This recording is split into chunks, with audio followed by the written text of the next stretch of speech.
Ngayon guys, maglipat naman tayo ng cobra fern.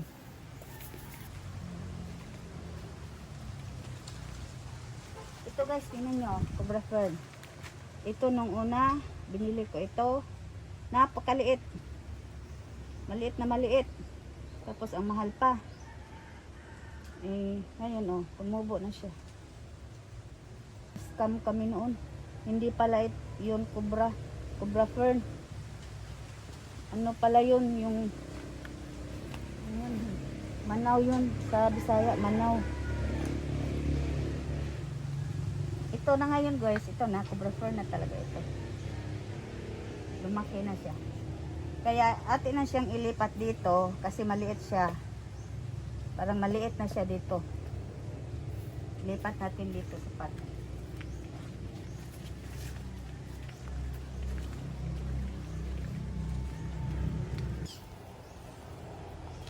Ang soil nito is garden soil. Tapos rice hull. Ito guys, rice hull. Lagyan din ng rice hull para madaling mag-drain yung tubig.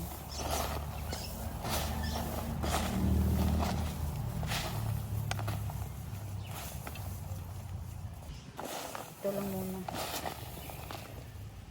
Maganda naman itong rice hull. I-mix nyo lang.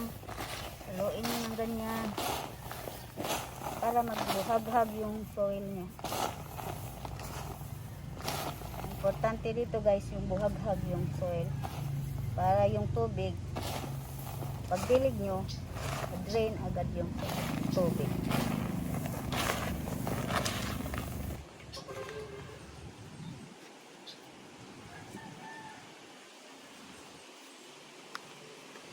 So guys, lagyan muna natin na soil, yung pot. Soil muna. Yan.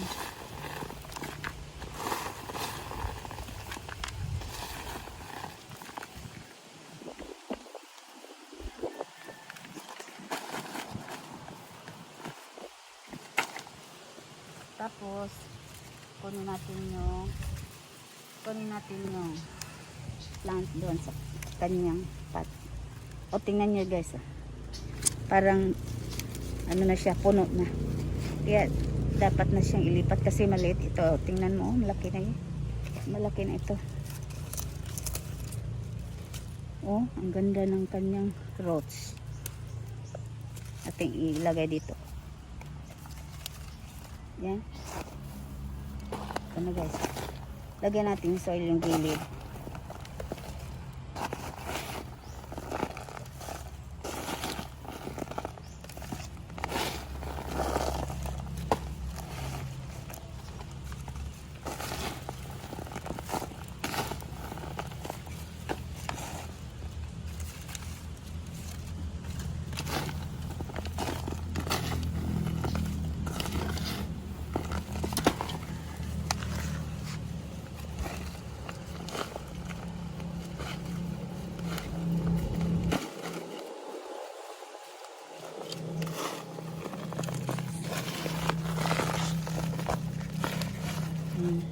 Ang ganda na niya.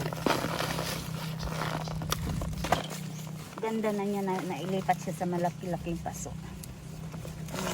Kasya lang sa kanya.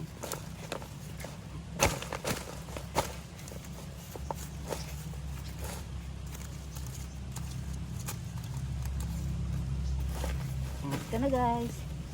Tingnan niyo ganda na siya. Tapos, alagyan natin diligan natin siya guys. Diligan natin ng tubig.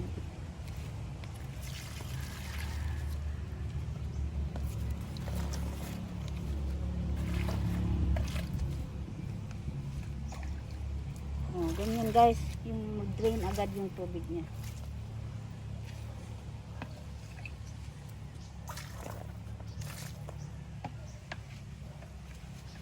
Ito na guys, tingnan nyo, ganda na siya.